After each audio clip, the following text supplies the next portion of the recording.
Today we're going to be applying the Fbodywarehouse brand door handle color inserts.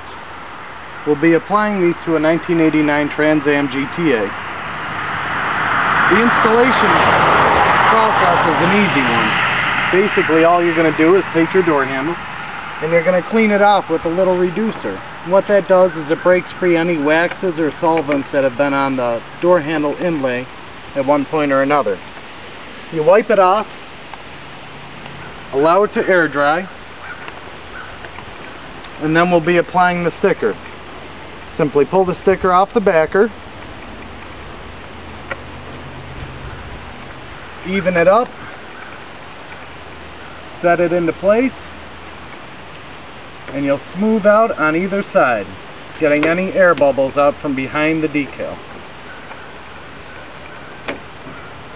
Once applied, the decal's in place. Don't wash the car for 24 hours and you're all set. A cheap, inexpensive way to improve the appearance of your car that takes under a minute to accomplish.